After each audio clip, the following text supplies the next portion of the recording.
وہ ہے اقرا بسم ربک، اپنے رب کے نام سے پڑھیں۔ اور پھر انٹروڈکشن دیا الذی خلق، اے انسانوں تمہارا پالنہار تمہارا رب وہی ہے جس نے تمہیں پیدا بھی فرمایا، اب تمہاری پرورش فرما رہا ہے، اس نے پہلے تمہیں پیدا فرمایا۔ اب یہ جو دو باتیں قرآن پاک نے کہیں، پڑھو اپنے رب کے نام سے، یہ صرف ایک آیت کا ترجمہ نہیں، بلکہ اگر ہم سمجھیں تو اپنے آپ میں یہ علم و تعلیم کا بہت بڑا فلسفہ ہے۔ فلسفہ کیسے؟ فلسفہ یوں کہ صرف پڑھنے کی بات قرآن پاک نے نہیں کہی، بلکہ فرمایا پڑھو اپنے رب کے نام سے۔ اور رب کے نام سے پڑھنے کا کیا مطلب ہے؟ رب کا مطلب ہوتا ہے پالنہار۔ رب کے نام سے پڑھنے کا مطلب یہ ہے کہ اگر صرف پڑھائی ہوتی ہے، رب کا نام اس پڑھائی سے جڑا ہوا نہ ہو، رب کا نام وابستہ نہ ہو، تو ایسی پڑھائیاں، ایسی تعلیم ہو سکتا ہے انسانیت کے لیے فائدہ مند نہ ہو سکتا ہے پڑھا لکھا انسان دنیا کے لیے پڑھ لکھ کر کے تباہی اور بربادی کے منصوبے بنائے، اور یہ سچائی بھی ہے۔ دنیا میں جتنے بھی تباہی کے منصوبے بنانے والے ہیں، جتنے بھی دنیا کو ہائی جیک کرنے والے لوگ ہیں، دنیا میں جو کچھ بھی بڑے لیول کی خرافات ہوتی ہیں، بدتمیزیاں ہوتی ہیں، ملک کے ملک تباہ و برباد ہوتے ہیں، جنگیں ہوتی ہیں، جنگوں کے لیے منصوبہ سازی ہوتی ہے، ہتھیار بنانے کے کام ہوتے ہیں، یہ جتنے بھی بڑے جرم ہیں، ان بڑے جرائم کے مجرم پڑھے لکھے لوگ ہوتے ہیں۔ ان پڑھ لوگوں کا کام نہیں ہے کہ وہ ہائی ٹیک ہتھیار بنائے۔ ان پڑھ آدمی بہت بڑی جنگ کا نقشہ نہیں تیار کر سکتا۔ جاہل انسان تباہی اور بربادی کے عالمی منصوبے نہیں بنا سکتا۔ یہ سب ہائیلی کوالیفائڈ لوگ ہوتے ہیں جو تباہی اور بربادی کے منصوبے بناتے ہیں، پڑھے لکھے ہیں، اور پڑھ لکھ کر کے دنیا کے لیے فائدہ مندی کے نہیں بلکہ تباہی کے منصوبے بنا رہے ہیں۔ کیوں؟ اس لیے کہ ان کے پاس تعلیم تو ہے، رب کا نام نہیں، اور وہ تعلیم جس سے رب کا نام ہٹ جائے، ہو سکتا ہے وہ تعلیم دنیا کے لیے فائدہ مند نہ ثابت ہو۔ اس لیے قرآن نے صرف تعلیم یا صرف پڑھنے کی بات نہیں کہی، فرمایا پڑھو اپنے رب کے نام سے، یعنی تعلیم ایسی ہونی چاہیے جس میں رب کی ربوبیت کا واسطہ ہو۔ تعلیم وہ ہونی چاہیے جس میں تصور موجود ہو کہ ہمارا کوئی پالنہار ہے، ہمارا کوئی خالق و مالک ہے، ہم کسی کے بندے ہیں، کوئی ہے جو ہمیں پالتا ہے۔ اور جب ہمارا رب، ہمارا خالق و مالک، ہم جس کی عبادت کر رہے ہیں، وہ پوری کائنات کو پالتا ہے، ہم اس کے بندے ہیں، اور ہمیں یہ اعتراف ہے کہ وہ پوری کائنات کو پالتا ہے، تو وہ تو پوری کائنات کو پالے اور ہم اسی کائنات کے لیے تباہی کے منصوبے بنائیں، ایسا نہیں ہو سکتا۔ یعنی یہاں پر جو لفظ بھی قرآن پاک میں آیا، رب کا لفظ آیا، پالنہار۔ رب سب کو پالے، رب سب کو رزق دے، وہ پالنہاری کرے، اور ہم اسی کا نام لیں اور اسی کی مخلوق کے لیے تباہی کے منصوبے بنائیں، ایسا تو نہیں ہو سکتا۔ اسی لیے فرمایا گیا پڑھو اپنے رب کے نام سے جس نے پیدا فرمایا۔ یعنی اللہ پوری کائنات کو پالتا بھی ہے، اور اللہ پوری کائنات کا خالق بھی ہے۔ پہلے تو اس نے اپنی مخلوق کو پیدا فرمایا، پھر اس کے بعد میں اس مخلوق کو پالتا رہتا ہے اور مسلسل اسے روزی عطا فرماتا ہے۔ اگر ایسے عظیم الشان رب کی ربوبیت کا تصور ہو، اس کی خالقیت کا تصور ہو، بندے کے دل و دماغ میں بات بیٹھ جائے کہ میں ایسی ہستی کا بندہ ہوں جو پوری کائنات کو پیدا بھی فرماتا ہے اور وہی پوری کائنات کو پالتا بھی ہے، تو اس نام کے ساتھ اور تصور کے ساتھ تعلیم دنیا میں ایسی ہوتی ہے کہ جہاں جاتی ہے لوگوں کو، اللہ کی مخلوق کو فائدہ ہی پہنچاتی ہے، نقصان اور تباہی کے منصوبے نہیں بناتی۔ اس لیے قرآن پاک نے صرف پڑھنے کی بات نہیں بلکہ ایسی پڑھائی کی بات کی جس میں رب کی ربوبیت کا واسطہ ہو، رب کی خالقیت کا واسطہ ہو، اور پھر اس کی خالقیت کی عظمت کا بھی تصور پیش کیا۔ خلق الانسان من علق، اللہ رب العزت کی عظیم ذات وہ ذات ہے جس نے انسان کو خون کی بوند سے پیدا فرمایا۔ یعنی معمولی سے انسان کو اشرف المخلوقات بنایا۔ انسان جس کا وجود ہی نہ تھا اسے پیدا فرمایا. انسان کی جو بنیاد ہے وہ بہت معمولی ہے، لیکن اس معمولی سی بنیاد پر اللہ رب العزت نے اپنی کائنات کا شہکار پیدا فرمایا. اپنی کائنات میں انسان کو اشرف المخلوقات کی صورت میں پیدا فرمایا.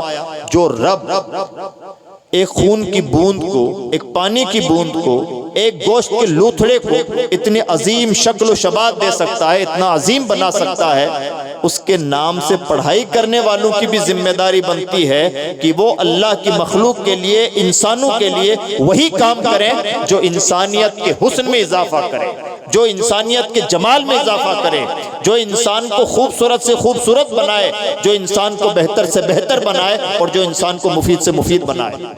یعنی قرآن پاک کی پہلی آیت میں صرف تعلیم نہیں بلکہ تعلیم کا وہ عظیم ترین فلسفہ پیش کر دیا گیا کہ اگر انسان اس فلسفے پر غور و فکر کر لے اور اس فلسفے کے سانچے میں اپنی تعلیمات کو ڈھال لے، اپنی دنیا کو ڈھال لے، اپنے انداز فکر کو ڈھال لے، تو ایسا انسان دنیا میں بھی کارآمد ہوتا ہے، دنیا میں اللہ کی مخلوق کے لیے کارآمد ہوتا ہے، اور اس کی آخرت اس کے لیے فائدہ مند ثابت ہوتی ہے. الذی خلق الانسان من علق. آگے اللہ رب العزت نے ارشاد فرمایا اقرا وربک الاکرم، اے انسان پڑھ تیرا رب بڑا کریم. یہاں پر بھی ایک گہرا فلسفہ ہے، اور وہ یہ ہے کہ عام طور پر ہم کوئی بھی کام کرتے ہیں تو اس کام سے دو چیزیں وابستہ ہو سکتی ہیں. ہو سکتا ہے کہ انسان کے اندر جذباتیت پیدا ہو جائے، اور ہو سکتا ہے کہ انسان کے اندر مایوسی بھی آ جائے. جیسے حضرت مولانا تسکین ارسلان صاحب نے اجلاس سجایا، سب لوگوں کو دعوت دی. ہو سکتا ہے کہ بہت سارے لوگ اپنی مجبوری کی وجہ سے نہ پہنچ پائے، تو کئی بار انسان کا دل چھوٹا بھی ہو جاتا ہے، اور ہو سکتا ہے کہ کرسیاں تنگ ہو جاتی ہیں تو ان کا دل بڑا بھی ہو جاتا ہے. یعنی انسان جب بھی کوئی قدم اٹھاتا ہے تو اس کے دو اینگل ہوتے ہیں. ہو سکتا ہے کہ انسان کی بہت حوصلہ افزائی ہو، بڑا موٹیویشن اسے ملے، اور اس کا الٹا بھی ہو سکتا ہے کہ انسان ڈی موٹیویٹ ہو جائے. اللہ نے فرمایا اقرا وربک الاکرم، اے انسان پڑھ تیرا رب بڑا کریم ہے. یعنی انسانوں کا کام پڑھائی کے سلسلے میں صرف یہ ہے کہ وہ پڑھائی سے تعلق رکھیں، وہ اپنے کام سے کام رکھیں. انسان جب اخلاص کے ساتھ پڑھائی کرے گا تو اللہ رب العزت ضرور کرم فرمائے گا. انسان نے اگر اپنی محنتوں میں کوتاہی نہیں کی ہے تو اللہ کی رحمتیں اسے مایوس نہیں ہونے دیں گی، اور اللہ کا کرم اس کا دستگیر ہوگا. اس لیے پڑھائی کا اللہ کے کرم سے بڑا تعلق ہے. آج کی دنیا میں پڑھائی کے ساتھ بہت ساری چیزیں جڑی ہوئی ہیں، موٹیویشن جڑا ہوا ہے. حضرت پڑھائی تو کرتا ہوں لیکن ڈی موٹیویٹ ہو جاتا ہوں، مارکس کم آ جاتے ہیں، پرسنٹیج میں کمی رہ جاتی ہے، انوائرمنٹ ویسا نہیں مل پاتا جیسا ملنا چاہیے. بہت ساری باتیں ہو جاتی ہیں اور انسان کہیں نہ کہیں مایوس ہو جاتا ہے. پڑھائی کے ساتھ امید کا بھی بڑا گہرا تعلق ہے، اور پڑھائی کے ساتھ مایوسی کا بھی بڑا گہرا تعلق ہے. اللہ نے ارشاد فرمایا انسان پڑھ تیرا رب بڑا کریم ہے. یعنی جو انسان پڑھائی کرتا ہے اسے چاہیے کہ قطعاً مایوس نہ ہو اور اپنے رزلٹ پر غور و فکر نہ کرے، بلکہ اس بات پر یقین رکھے کہ میرے رب نے اگر کرم کا وعدہ فرمایا ہے تو ضرور کرم فرمائے گا. اور اللہ کے نام سے پڑھائی کرنے والا کبھی بھی محروم نہیں رہتا. پڑھائی کے رزلٹ کا ہرگز مطلب وہ نہیں ہوتا جو ہم نے اپنی دنیا میں سمجھ رکھا ہے. اگر ہم نے پڑھائی کا مطلب صرف نوکری سمجھ رکھا ہے تو ہم نے مطلب ہی غلط سمجھ رکھا ہے. پڑھائی ایک نور ہے، علم ایک نور ہے. اگر آپ کی نوکری نہ بھی لگی، اگر آپ کی پڑھائی اور آپ کی ڈگری سے آپ کو دو پیسے کا فائدہ نہ بھی ہوا، تو آپ کی شخصیت سنور گئی، آپ علم سے معمور ہو گئے، آپ کو ایک اجالا میسر ہو گیا. یہ چھوٹا انعام تو نہیں ہے. اور ویسے بھی اگر انسان رب کے کرم پر بھروسہ رکھے تو انسان کبھی بھی محروم نہیں ٹھہرتا ہے. اللہ رب العزت کی رحمتیں ضرور دستگیری فرماتی ہیں. اس لیے جو بھی پڑھائی کرتا ہے اسے چاہیے کہ کبھی بھی مایوس نہ ہو، بلکہ اللہ کے کرم پر مضبوط بھروسہ رکھے. انشاءاللہ اس کی دنیا بھی بلی ہوگی اور اس کی آخرت بھی بلی ہوگی. اقرا وربک الاکرم. آگے اللہ رب العزت نے ارشاد فرمایا الذی علم بالقلم علم الانسان ما لم يعلم. اللہ وہی ہے اے انسان، تیرا رب تیرا خالق و مالک وہی ہے جس نے قلم کے ذریعے سے انسان کو علم عطا فرمایا، قلم کے ذریعے سے انسان کو سکھایا، اور انسان کو وہ سکھایا جو انسان جانتا بھی نہ تھا. یعنی پہلی ہی 5 آیتوں میں پڑھنے کی بھی بات ہو گئی، پڑھائی کا فلسفہ پڑھنے والے کی نیت کیا ہونی چاہیے، پڑھائی کا کانسیپٹ کیا ہونا چاہیے، اللہ رب العزت کی ربوبیت کا تصور کیسے ہونا چاہیے، اس کے خالق و مالک ہونے کا تصور کیسے ہونا چاہیے، انسان کو اپنی بساط کیسی نظر آنی چاہیے، یہ سب چیزیں بھی بیان ہو گئیں۔ اور پڑھائی کا نہایت امپورٹنٹ سورس ہے قلم۔ قلم کے ذریعے سے انسانوں میں علم منتقل ہوتا ہے۔ علامہ مفتی نظر الباری صاحب نے کچھ کتابیں لکھی ہیں، فتاویٰ لکھتے ہیں، ہماری جماعت کے عظیم عالم دین ہیں۔ تو اتنا نہیں ہے کہ ان کا علم ان کی ذات تک محدود رہتا ہے، بلکہ آنے والی نسلوں تک بھی ان کا علم پہنچ رہا ہے۔ وہ حضرت سید صاحب جیسے تلامذہ کے ذریعے سے تو پہنچ ہی رہا ہے، لیکن ان کے قلم کی برکت سے بھی آنے والی نسلوں کو بھی ان کا علم منتقل ہو رہا ہے۔ یعنی قلم ہمیشہ علم کے فروغ کا ذریعہ رہا ہے۔ قلم کی بدولت علم کا فیضان عام سے عام ہوتا رہتا ہے۔ آج تک بخاری شریف ہماری درسگاہوں میں پڑھائی جاتی ہے، یہ قلم کی برکت ہی تو ہے۔ محنت کرنے والے نے کب محنت کی تھی، لکھنے والے نے کب اسے لکھا تھا، لیکن آج بھی ایسا محسوس ہوتا ہے، ہمیں کسی بھی کمی کا احساس نہیں ہوتا، بلکہ آج بھی ہمیں ایسا لگتا ہے کہ جیسے ہم امام بخاری کے درسگاہ میں بیٹھے ہوئے ہوں، یہ قلم کی برکتیں ہیں۔ اللہ رب العزت اس طرح سے علم کو قلم کے ذریعے سے عام فرماتا ہے، اور قلم جیسے امپورٹنٹ سورس کا بھی قرآن پاک کی پہلی وحی میں ذکر کر دیا گیا۔ الذی علم بالقلم، اللہ نے قلم کے ذریعے سے انسان کو سکھایا، اور سکھایا بھی وہ جو انسان نہ جانتا تھا۔ یعنی انسان پہلے جاہل ہوتا ہے، لیکن جب اللہ کے نام سے پڑھنا لکھنا شروع کرتا ہے تو اللہ رب العزت اسے وہ علم عطا فرماتا ہے جس کا تصور بھی انسان کے دل و دماغ میں نہیں ہوتا۔ اسی وجہ سے ایک حدیث پاک میں یہ بات ارشاد فرمائی گئی، انسان جب اپنے علم پر عمل کرتا ہے تو عمل کی بدولت اللہ رب العزت اسے وہ بھی عطا فرما دیتا ہے جو اس نے سیکھا نہیں ہوتا ہے۔ شرط یہ ہے کہ انسان اپنے علم پر عمل کرتا رہے۔ علم حاصل کرنا اپنے آپ میں نہایت شرف کی بات ہے، اور علم پر عمل کرنا اور زیادہ شرف کی بات ہے۔ انسانوں کو چاہیے کہ اپنے مزاج کے اندر یہ دونوں چیزیں پیدا کر لیں، بھرپور علم بھی حاصل کرے اور اپنے علم پر بھرپور عمل بھی کرے، اور ہمیشہ نیک نیت رہے۔ پڑھائی لکھائی کا ہر کام، دنیا کا ہر بھلا کام رب کی ربوبیت کے ساتھ، رب کی خالقیت کے ساتھ، رب کی الہیت کے تصور کے ساتھ ہو، اور یہ تصور دل و دماغ میں رہے کہ میں تو بڑا ہلکا پھلکا ہوں، میں تو خون اور پانی کی بوند سے پیدا شدہ ایک ہلکا اور معمولی سا ہوں، لیکن میرے رب نے مجھے علم کی بدولت یہ شرف عطا فرمایا کہ اشرف المخلوقات بنایا ہے۔ وہی پالنہار ہے، وہی خالق و مالک ہے، وہی کریم ہے، اور اسی کے کرم پر بھروسہ ہے۔ جب انسان کے دل و دماغ میں اللہ کی عظمتوں کے تصورات ہوتے ہیں تو اس کی دنیا بھی بھلی ہوتی ہے اور اس کی آخرت بھی بھلی ہوتی ہے۔ عزیز دوستو، ایک بار درود شریف پڑھ لیں۔ اللہم صلی وسلم مبارک ورحمت ورحم علی سیدنا و شفیعنا و نبینا و حبیبنا و مولانا محمد صلی اللہ تعالی علیہ وسلم۔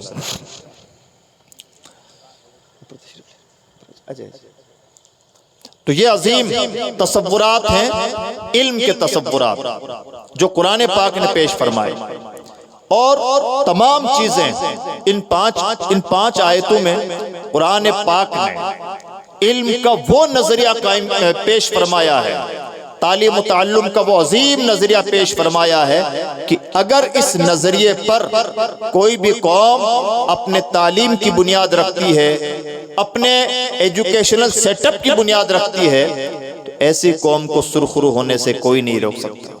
ہم جب بھی کوئی تعلیمی ادارہ قائم کریں، جب بھی ہم علمی چہل پہل کی بات کریں، سب سے پہلے ہماری نگاہ اپنی نیتوں پر ہونی چاہیے کہ کیا علم سے ہمارا مقصود یہ ہے کہ ہم اللہ کی مخلوق کو فائدہ پہنچائیں؟ کیا ہمارے علم کے ساتھ ہم جو بھی علمی یا تعلیمی کام کر رہے ہیں، کیا اس تعلیمی کام کے ساتھ یہ تصور جڑا ہوا ہے کہ اللہ رب العزت پوری کائنات کو پالتا ہے، تو ہم بھی پڑھائی لکھائی کا ماحول بنا کر اللہ کی مخلوق کو کسی طرح سے فیض پہنچائیں؟ کیا ہمارے دل و دماغ میں تعلیم کے ساتھ یہ تصور ہے کہ ہم اپنے آپ میں کچھ نہیں ہیں، جو کچھ بھی عظمتیں ہیں ہمارے خالق و مالک کے نام کی عظمتیں ہیں، اس کی ربوبیت کی عظمتیں ہیں، اس کی عظیم ترین ذات کی عظمتیں ہیں؟ جب یہ تصورات تعلیم کے ساتھ وابستہ ہوتے ہیں تو ایسی تعلیم کھوکھلی تعلیم نہیں ہوتی، ایسی تعلیم دنیا کے لیے بربادی کے منصوبے بنانے والی تعلیم نہیں ہوتی، بلکہ ایسی تعلیم کا جہاں بھی ولولہ ہوتا ہے، ایسی تعلیم کا جہاں بھی ماحول بنتا ہے، اللہ کی مخلوق کے لیے نور ہوتا ہے، اللہ کی مخلوق کے لیے فائدہ مند ہوا کرتی ہے ایسی تعلیم، اور ایسی تعلیموں سے جو نتائج برآمد ہوتے ہیں وہ نتائج نسلوں کو سنوارتے ہیں۔ اور اگر اس کا واضح تصور دیکھنا ہو، اس کا پریکٹیکل دیکھنا ہو، تو حضور نبی اکرم صلی اللہ علیہ وسلم کے عہد میں دیکھنا چاہیے۔ جس زمانے میں، جس جہالت کے دور میں لوگ پڑھنا لکھنا اپنی توہین سمجھتے تھے، توہین کی حد تک پڑھائی لکھائی سے دور تھے، اور صرف اپنے ذہن پر بھروسہ، صرف اپنے خاندانوں پر فخر، صرف اپنے نسب کے گیت گانا لوگوں کا مزاج تھا، اس عہد میں حضور نبی اکرم صلی اللہ علیہ وسلم نے وہ علمی ماحول بپا کیا کہ صحابہ کرام کی 1.25 لاکھ کی جماعت ہے کم و بیش، اور کوئی صحابی ایسا نہیں جس کے بارے میں ہم یہ کہہ سکیں کہ یہ صحابی جاہل ہے۔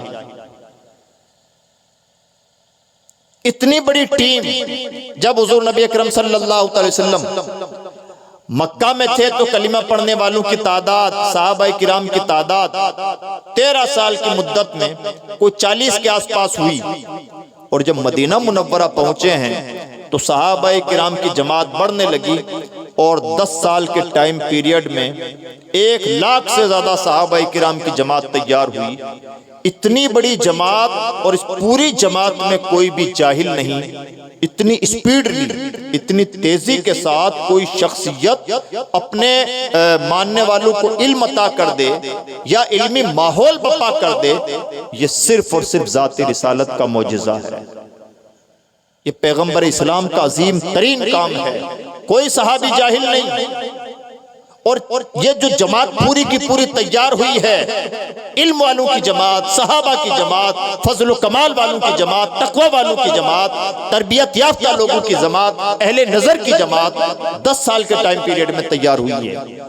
10 سال کے ٹائم پیریڈ میں بغیر کسی سیلیبس کے، بغیر کسی اسٹرکچر کے، بغیر کسی بلڈنگ کے، بغیر کسی لمبے چوڑے بجٹ کے، بغیر کسی تام جھام کے، آج کروڑوں کا بجٹ ہوتا ہے ایک یونیورسٹی کا، لیکن 10 سال کے ٹائم پیریڈ میں کوئی یونیورسٹی بھی 1 لاکھ سے زیادہ اسٹوڈنٹ تیار نہیں کر پاتی۔ کیا شان ہے امام الانبیاء کی کہ 10 سال کے ٹائم پیریڈ میں بغیر کسی تام جھام کے اور بغیر کسی اسٹرکچر کے، بغیر کسی ایجوکیشنل سیٹ اپ کے، بغیر کسی باضابطہ ایجوکیشنل انسٹیٹیوٹ کے، بغیر کسی کوئی 2 پیسہ خرچ کیے ہوئے 1 لاکھ سے زیادہ اسٹوڈنٹ تیار فرماتے ہیں۔ اور کس شان کے اسٹوڈنٹ ہم سب جانتے ہیں، حضرت سیدنا مولا کائنات علی مرتضی شیر خدا کرم اللہ تعالی وجہہ الکریم، حضور خود ارشاد فرماتے ہیں میں علم کا شہر ہوں، علی اس کا دروازہ ہے۔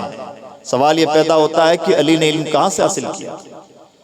علی کس لائبریری سے وابستہ تھے؟ علی کے کون کون استاذ رہے ہیں؟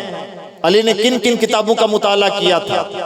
جب ان تمام سوالوں کا جواب علی کی ذات سے ہم پوچھنا چاہیں گے تو ہم یہ پائیں گے کہ علی کے استاذ بھی نبی ہیں، علی کی کتاب بھی نبی ہیں، علی کی نگاہ بھی نبی ہیں، علی کا ماوا و ملجا جو کچھ ہے اللہ کے رسول کی ذات ہے۔ یعنی پیغمبر اسلام نے ایسے شاگرد تیار فرمائے کہ کوئی اسٹرکچر بھی نہیں، اور شاگردوں کا معیار علم یہ ہے کہ حضرت مولا کائنات اعلان عام فرماتے ہیں، سالونی عما شئتم، اے لوگو تم مجھ سے جو سوال کرنا چاہو سوال کر سکتے ہو۔ ہے کوئی جو اتنا بڑا دعویٰ کر دے؟ اگر آج کوئی یہ کہے کہ میں بہت بڑا عالم ہوں اور دعویٰ کر دے کہ مجھ سے بڑا کوئی علم والا نہیں، یا مجھ سے کوئی کچھ بھی سوال کر سکتا ہے، تو ہو سکتا ہے علماء کی ایک جماعت کھڑی ہو جائے اور ایسے انسان کا منہ بند ہو جائے، اس کا ناطقہ بند ہو جائے۔ بڑا دعویٰ کرنا آسان نہیں ہوتا۔ شہر خدا کا اعلان عام ہے، مجھ سے جو سوال کرنا چاہو کر سکتے ہو۔ نبی کی صحبت کی برکت سے، نبی کی دی ہوئی تعلیم کی برکت سے انشاءاللہ ہر سوال کا جواب دوں گا اور تشفی بخش دوں گا۔ نبی کے شاگردوں میں ایک شاگرد ہیں حضرت سیدنا عبداللہ ابن عباس، فرماتے ہیں میرے اونٹ کی نکیل بھی گم ہوتی ہے تو قرآن پاک سے تلاش کرتا ہوں۔ کہاں علم حاصل کیا تھا حضرت عبداللہ ابن عباس نے؟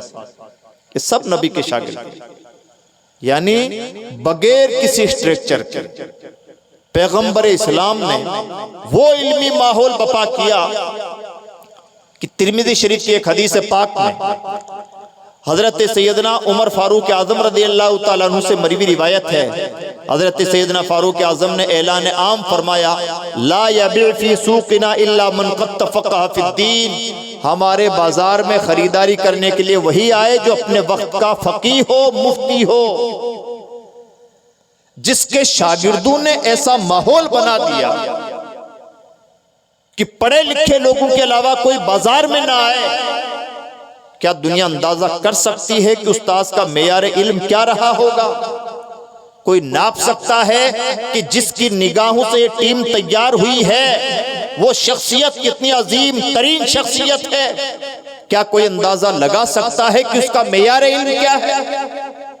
یہ ذات ہے نبی کی ذات۔ ایسا علمی ماحول پیدا فرمایا پیغمبر اسلام نے کہ نبی کے ماحول سے بڑا علمی ماحول دنیا کے نقشے پر نظر نہیں آتا۔ اور دوستو اسی کی برکت ہے کہ آج دنیا میں نہایت علمی فضا ہے، آج تو ہر کوئی پڑھ لکھ گیا ہے، پڑھائی لکھائی کا ماحول ہے اور ہمہ جہت پڑھائی لکھائی کا ماحول ہے۔ سوال یہ ہے کہ یہ ماحول کس وجہ سے ہے؟ اس بات کا، اس سوال کا بڑا گہرا جواب ہے۔ اگر ہم یہ کہیں کہ یہ دنیا کی ترقی ہے تو پھر سوال پیدا ہوتا ہے، سوال یہ پیدا ہوتا ہے کہ اگر یہ دنیا کی ترقی ہے کہ دنیا میں ہر جگہ پڑھائی لکھائی کا ماحول بن گیا ہے، ہر جگہ اسکول قائم ہے، ہر جگہ مدرسے قائم ہیں، ہر کوئی تھوڑا موڑا اپنی ضرورت کے مطابق تو آج کے دور میں پڑھنا لکھنا جانتا ہی ہے، تو یہ ماحول اگر ہم مانتے ہیں کہ مادیت کی بدولت ہے، دنیا کا اپنا کمایا ہوا ہے، تو سوال یہ پیدا ہوتا ہے کہ یہی انسان جو آج ہے، حضرت آدم علیہ السلام سے لے کے حضرت عیسیٰ علیہ السلام تک بھی تو یہی انسان تھا، یہی دو آنکھیں تھی، یہی دل و دماغ تھے، یہی ہاتھ پاؤں تھے، یہی انسان تھا، یہی انسانی ضرورتیں تھیں۔ یہ علمی ماحول حضرت آدم علیہ السلام سے لے کے حضرت عیسیٰ علیہ السلام کے عہد تک 1,00,000 سے زائد انبیاء کرام کے ٹائم میں کیوں نہ پیدا ہوا؟ آج علم کا عالم یہ ہے کہ ابھی ہم نے سنا اظہری صاحب سے کہ انسان اس بات پر بحث کر رہا ہے کیا اس زمین کے گولے سے بڑا بھی کوئی زمین ٹائپ کا گولا ہمیں کہیں مل سکتا ہے؟ کیا اس زمین کے علاوہ بھی ہم کہیں پر اپنے آبادی بسا سکتے ہیں؟ کیوں نہ سیارگان کو ستاروں پر کمندیں کیوں نہیں اچھالی جا سکتی؟ ایک ایک چیز پر مسلسل ریسرچ ہو رہی ہے اور انسان کہاں کہاں کی باتیں کر رہا ہے۔ تیاری چل رہی ہے کہ مرنے کے 100 گھنٹے بعد میں بھی انسان کے برین کو زندہ کیسے رکھا جا سکتا ہے۔ یہ علمی ماحول، آج یہ علمی لیول ہے انسانیت کا، اور ادھر 1,00,000 سے زیادہ انبیاء کرام تشریف لائے، اور عالم یہ ہے کہ انسان اپنی ضرورت پوری کرنے کے لیے آگ بھی ڈھنگ سے تیار نہ کر سکا، بلکہ پتھر کو پتھر سے رگڑ کر کے آگ سلگائی جاتی تھی۔ یعنی انسان اپنی ضرورت کے سامان بھی ڈھنگ سے نہ بنا سکا 1,00,000 سے زیادہ انبیاء کرام کے زمانے میں، اور ادھر 1500 سال کا ٹائم پورا ہوا ہے، اور عالم یہ ہے کہ کہاں کہاں کی انسان باتیں کر رہا ہے اور انسان کی ترقی کہاں سے کہاں جا پہنچی ہے۔ پھر وہی سوال کہ ایسا ہوا کیوں؟ یہ ترقی انسان کی ترقی ہے یا کچھ اور؟ تو ظاہر سی بات ہے انسان کی ترقی تو نہیں ہو سکتی، ورنہ انسان تو ہمیشہ سے رہا ہے۔ سچی بات تو یہ اقبال کی زبان میں کہی ہے، تو سبق یہ ملا ہے معراج مصطفیٰ سے ہمیں، عالم بشریت کی زد میں ہے گردوں۔ یہ انسان کی ترقی نہیں بلکہ محمد عربی کے قدموں کی برکت ہے، اور یہ محمد عربی کی غلامی کی برکت ہے کہ آج انسان علم کی معراج پر قائم ہے، ورنہ یہی انسان تو پہلے بھی تھا۔ ہزاروں ہزار انبیاء کرام کی امت میں یہی انسان تھا، انسان کی یہی ضرورتیں تھی۔ یہ ترقیاں پہلے کیوں نہ ہو لیں؟ یہ ترقیاں سب اسی دور میں کیوں ہوئیں؟ امت محمد ہی کے عہد میں کیوں ہوئیں؟ وجہ یہ ہے، حضور نے اقبال کی زبان میں، حضور نے شب معراج یہ بتایا ہے، اے انسانوں تمہارا کام صرف زمین پر رینگنا نہیں، اگر تم چاہو تو آسمانوں پر بھی کمندیں اچھال سکتے ہو۔ اگر تم چاہو تو اپنی اس دنیا سے اوپر بھی اٹھ سکتے ہو، ماننا پڑے گا یا تو دنیا ثابت کرے کہ پیغمبر اسلام سے پہلے بھی اسی طرح کا علمی ماحول تھا، یا پھر دنیا یہ مان لے کہ یہ جتنی بھی ترقی ہے سائنس کی ترقی علم کی بدولت اور علم کی ترقی محمد عربی کے قدموں کی برکت۔ اگر ہم مسلمان دنیا سے منوانے میں کامیاب ہو جائیں تو کوئی بھی شکشا دیوس پیغمبر اسلام کے نام سے ہٹا کر کے منوایا نہیں جا سکتا، مانا نہیں جا سکتا، اس لیے کہ شکشا کے لیے جو جاگرتی پیغمبر اسلام نے پیدا فرمائی ہے اس سے بڑا انقلاب دنیا کے نقشے پر کہیں نظر ہی نہیں آتا۔ ماننا پڑے گا کہ جو کچھ بھی دنیا میں خیرات بٹ رہی ہے میرے نبی کے نام کا صدقہ ہے۔ ہماری ذمہ داری بنتی ہے کہ ہم اس بات کو عام کریں، ہماری ذمہ داری بنتی ہے کہ ہم اپنے کردار و عمل سے ثابت کریں کہ ہم علم کو فروغ دینے والی شخصیت کے غلام ہیں، ہم اس نبی کے امتی ہیں جو علم کا نبی ہے، اس نبی کے امتی ہیں جو جہالت کا خاتمہ کرنے والا نبی ہے، ہم اس نبی کے امتی ہیں جس امت کی ابتدا ہی علم کے ساتھ ہوئی۔ اور یہ کام کیسے پوسیبل ہوگا دوستو؟ یہ کام اس طرح سے پوسیبل ہوگا کہ ہم بھلے غربت کی زندگی گزار لیں لیکن علم کے ساتھ سمجھوتا نہ کریں، بھلے جیسے تیسے اپنی ضرورتیں پوری کر لیں لیکن خود کو اور اپنے آنے والی نسلوں کو خاص طور پر جاہل نہ رہنے دیں۔ اور اس کا کیا طریقہ ہے؟ اس کا طریقہ یہ ہے کہ جہاں کہیں بھی رہیں علمی جوت جگائیں، پڑھنے پڑھانے کی بات کریں، لوگوں کو موٹیویٹ کریں، لوگوں کے لیے علمی سامان فراہم کریں، اور جہاں کہیں بھی رہیں تحریک چھیڑتے رہیں۔ جس طرح حضرت مولانا ارسلان صاحب نے یہ تحریک چھیڑی ہے کہ یہاں پر ادارہ قائم کیا جائے، لڑکیوں کا ادارہ، اسی طرح سے جس کو جو سجھائی دے، اگر کہیں لگتا ہے کہ اسکول قائم کیا جانا چاہیے اسکول قائم کیجیے، اگر لگتا ہے کہ دارالعلوم قائم کیا جانا چاہیے دارالعلوم قائم کیجیے، اگر لگتا ہے کہ یہاں لڑکیوں کی تعلیم کی ضرورت ہے تو وہاں لڑکیوں کی تعلیم کے لیے ادارہ قائم کیجیے، اگر کہیں لگتا ہے کہ یہاں کوچنگ کی ضرورت ہے تو وہاں کوچنگ سینٹر قائم کیجیے، اگر لگتا ہے کہ کہیں لائبریری قائم کرنے کی ضرورت ہے تو لائبریری قائم کیجیے، اگر کہیں لگتا ہے کہ یہاں کتابیں چھاپنے کی ضرورت ہے تو کتابیں چھاپیے، لیکن جہاں کہیں بھی رہیں اپنے حصے کا علم کا کام کیجیے تاکہ نبی کی غلامی کا حق ادا ہو سکے۔ علم کے لیے کچھ حدیں نہیں ہیں، غیر ضروری طور پر کچھ بھی مت کیجیے، اگر پہلے سے کہیں دارالعلوم قائم ہے وہاں غیر ضروری طور پر دارالعلوم قائم مت کیجیے، اور اگر کہیں دارالعلوم کی ضرورت ہے تو وہاں دارالعلوم قائم کرنے سے پیچھے بھی مت ہٹیے۔ بنیادی طور پر یہ دیکھا جانا چاہیے کہ علمی طور پر امت کی کس علاقے میں کون سی ضرورت ہے، امت کی ضرورت پر لبیک کہنا یہی رسول اللہ کی تربیت کا مزاج رہا ہے۔ اور اس کا اگزامپل ہے اوقاف کے مسائل۔ مدینہ منورہ میں جب تک مسجد قباء سے کام چل جاتا تھا مسجد نبوی نہیں بنائی گئی، اور جب مسجد نبوی کی ضرورت پیش ہوئی اور مسجد نبوی بنائی گئی تو اب مسجد نبوی کے سے ضرورتیں پوری ہوتی رہیں، دوسری مسجد تعمیر نہیں کی گئی، دوسری مسجد اسی وقت تعمیر کی گئی جب دوسری مسجد کی ضرورت محسوس ہوئی۔ اور اس دوران جب ضرورت محسوس ہوئی کہ مدینے والوں کے لیے میٹھے پانی کا انتظام کرنا چاہیے تو پیغمبر اسلام نے حضرت سیدنا عثمان غنی رضی اللہ تعالیٰ عنہ کو تحریک دی، اور حضرت عثمان غنی نے بیر روما 20,000 درہم میں خرید کر کے اہل مدینہ کے لیے 2 قسطوں میں وقف کیا۔ جب ضرورت پیش آئی کہ مسجد نبوی کی جگہ کو کشادہ کیا جائے تو حضرت عثمان غنی نے اس کے لیے زمین دی۔ جب ضرورت پیش آئی کہ مدینہ والوں کے لیے قبرستان کا انتظام ہو تو حضرت عثمان غنی نے بقیہ غرقد کی زمین خرید کر کے اہل مدینہ کے لیے وقف کی۔ پتہ کیا چلا؟ پتہ یہ چلا کہ صرف مسجدیں بنانا ہی ثواب کا کام نہیں ہے، بلکہ جس وقت امت کی جو زیادہ ضرورت ہو اس وقت امت کے لیے وہی کام کرنا زیادہ ثواب کا کام بھی ہے، اور یہی رسول اللہ کی تربیت بھی ہے۔ ہماری پریشانی یہ ہے کہ ہمارا ایک سرمایہ دار آدمی جوش میں آتا ہے تو اسے لگتا ہے کہ ماں باپ کے ایصال ثواب کے لیے مسجد بنانا ہی ثواب کا کام ہے، بھلے مسجد کی ضرورت نہ ہو۔ ہمیں لگتا ہے کہ مسجد میں تسبیح کے گچھے لٹکا دینا ہی ثواب کا کام ہے، بھلے مسجد میں تسبیحات کی ضرورت نہ ہو۔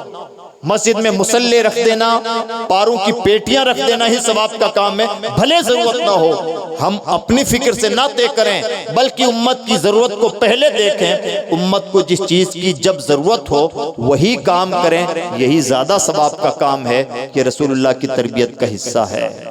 اور عزیز دوستو، آج کے دور میں امت کو سب سے زیادہ جس چیز کی ضرورت ہے وہ ہے تعلیم، اس لیے کہ آج جہالت کی وجہ سے قوم کا زوال ہے، جہالت کی وجہ سے قوم کو رسوائیوں کا سامنا کرنا پڑ رہا ہے، جہالت کی وجہ سے ہماری قوم سیکنڈ درجے کی شہری بن کر رہ گئی ہے، اور اس بچھڑی ہوئی قوم کو، اس نظر انداز کی جانے والی قوم کو اس کی عظمت رفتہ عطا کرنے کا طریقہ یہی ہے کہ علمی طور پر اسے مضبوط کیا جائے، ہما جہت علمی طور پر مضبوط کیا جائے، جہاں جس طرح کی تعلیم کی ضرورت ہے وہاں ویسا ہی انتظام کیا جائے۔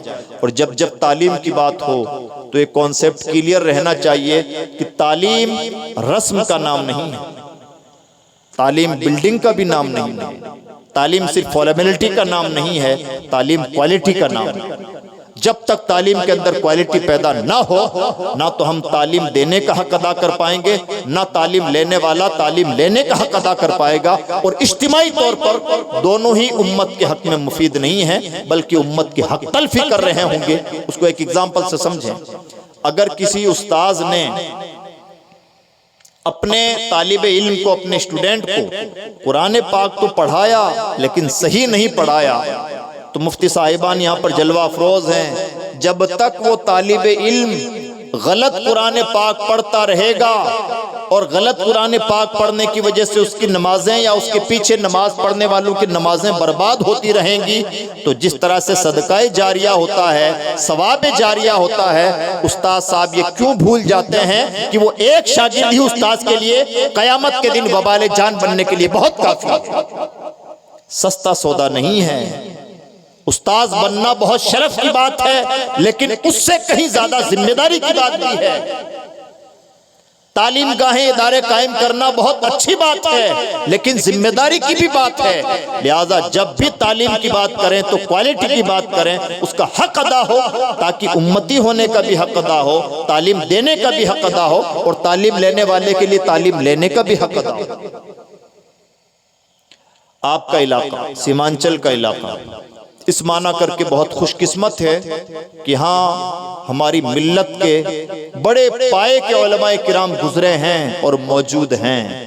ہماری پہلی ذمہ داری تو یہ بنتی ہے کہ ان لوگوں کی قدر کریں، یہ بہت قیمتی لوگ ہیں، ان کی قدر کریں۔ اور دوسری ذمہ داری یہ بنتی ہے، آپ کے یہاں چونکہ مذہبی تعلیم کا رجحان ہے، ہمارے ملک کے بہت سارے خطے ایسے ہیں دور تک چلے جائیے کوئی مدرسہ نظر نہیں آتا، کوئی اسلامی ماحول نظر نہیں آتا، ہیں مسلمان، خاندانی مسلمان، لیکن ان بیچاروں کو حلال و حرام کی کیا کفر و ایمان تک کی تمیز نہیں ہوتی۔ آپ کا علاقہ اس معنی میں خوش قسمت ہے کہ یہاں جگہ جگہ ادارے ہیں، لیکن اب آپ کی ہم سب کی مشترکہ ذمہ داری یہ بنتی ہے کہ ان اداروں میں کوالٹی پیدا کریں، ان اداروں میں ضرورت کے مطابق ہی بچے رکھیں، لیکن جتنے بھی بچے رکھیں، جتنے بھی بچیاں رکھیں، جو بھی تعلیم دیں اتنی مضبوط دیں کہ آنے والی نسلوں کو سنوارنے کے لیے وہ بچے اور ہمارے اسٹوڈنٹ کافی ہوں۔ یعنی کوانٹٹی بھلے کم ہو کوئی فرق نہیں پڑتا، کوالٹی میٹر کرتی ہے۔ کوالٹی اتنی مضبوط ہونی چاہیے کہ جہاں کہیں بھی ہمارا پروردہ رہے ہمارے لیے بھی نجات کا ذریعہ ثابت ہو اور امت مسلمہ کے حق میں بھی فائدہ مند ہو۔ اس لیے عزیز دوستو، اس طور پر بہت زیادہ غور و فکر کرنے کی ضرورت ہے۔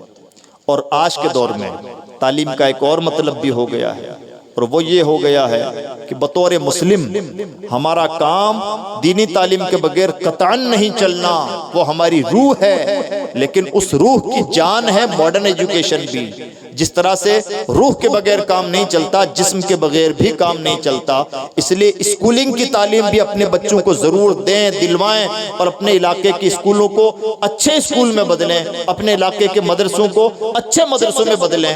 اور جو لوگ بھی تعلیم کا کام کر رہے ہیں، چاہے وہ اسکول کی شکل میں کر رہے ہوں، مدرسے کی شکل میں کر رہے ہوں، کوچنگ کی شکل میں کر رہے ہوں، ان کی حوصلہ افزائی کریں، ان کا شکر ادا کریں، اور کبھی بھی اپنے دل و دماغ میں یہ بات نہ لائیں کہ یہ کھانے کمانے کے ذریعے ہیں۔ بلکہ میں تو کہتا ہوں کہ اگر کوئی اسکول چلا رہا ہے، اس اسکول کی فیس لے رہا ہے، بھلے اس نے ٹھیٹ بزنس پرپس سے اسکول کھول رکھا ہو، اسکول عام طور پر بزنس پرپس سے ہی کھلتے ہیں، تب بھی اس کا شکر ادا کیجئے کہ بھائی تمہارا شکریہ کہ تم نے بزنس بھی اختیار کیا تو وہ کیا جو ہمارے بچوں کو انسان بنانے والا۔ تم چاہتے تو کوئی دکان کھول لیتے، تم چاہتے تو کوئی مارکیٹ سجا لیتے، اپنا دو پیسہ کما لیتے اور تمہیں کوئی بہت زیادہ پریشانی بھی نہ ہوتی، لیکن تمہارا شکریہ کہ تم نے پیسہ کمانے کے لیے بھی وہ راستہ اپنایا ہے جس سے ہمارے بچوں کی شخصیت سنور رہی ہے۔ اچھا مشورہ دیں، خیر خواہی کریں، اپنے لوگوں کا سپورٹ کریں، لوگوں کو آگے بڑھائیں اور چیزوں کو گہرائی کے ساتھ سمجھیں اور دردمندی کے ناطے چیزوں کو آگے بڑھائیں۔ یہ آج کے دور کی ہماری سب سے بڑی ضرورتیں ہیں۔ تعلیم کے متعلق یہ کچھ باتیں تھیں جو مجھے ضروری محسوس ہوئیں، تو میں نے ان حالات کے پیش نظر آپ کے سامنے رکھی ہیں، اور میں امید کرتا ہوں کہ میں نے جو باتیں آپ کو بتائی ہیں آپ نے ان باتوں کو ڈھنگ سے سنا سمجھا ہوگا، اور جو بھی لوگ بعد میں بھی سنیں گے سمجھیں گے ان سے بھی گزارش ہے کہ ہم اس وقت نہایت نازک حالات سے گزر رہے ہیں، بہت نازک حالات سے، اور یہ نازک حالات ہم یہ نہیں کہہ سکتے کہ صرف سیاست کی بدولت ہے، اس میں کئی بار ہم خود بھی ذمہ دار ہیں، ہمارا علم کچا علم ذمہ دار ہے، ہماری بے عملیاں بلکہ بدعملیاں ذمہ دار ہیں، ہماری غیر ذمہ داریاں ذمہ دار ہیں، ہم اپنی ذمہ داریوں کا حق ادا نہیں کر پاتے، اس کی وجہ سے حالات کے طریقہ شکار ہونا پڑ رہا ہے۔ اس لیے عزیز دوستو، ان نازک حالات میں بھی اگر ہم نے اپنے آپ کو سنبھالا نہ دیا اور صرف رسموں میں الجھ کے رہ گئے تو اللہ کی بارگاہ میں جواب دہی بڑی مشکل ہوگی۔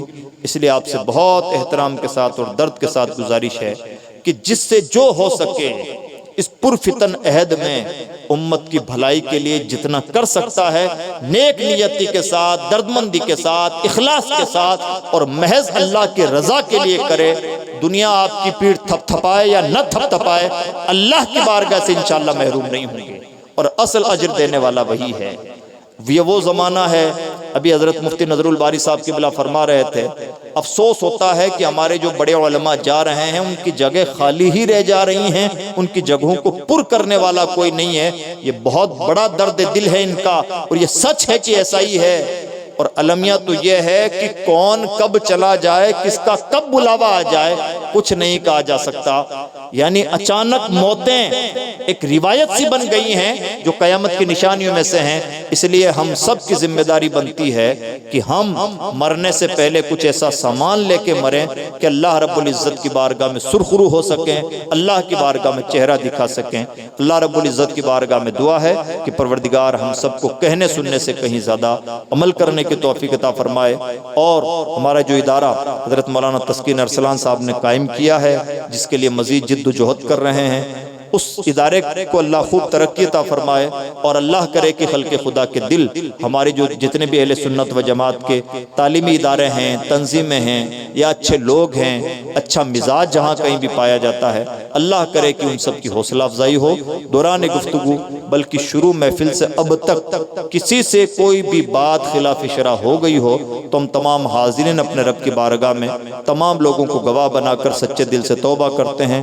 نستغفر اللہ تعالی و نتوب الیہ، لا الہ الا اللہ محمد رسول اللہ۔ السلام علیکم ورحمۃ اللہ وبرکاتہ۔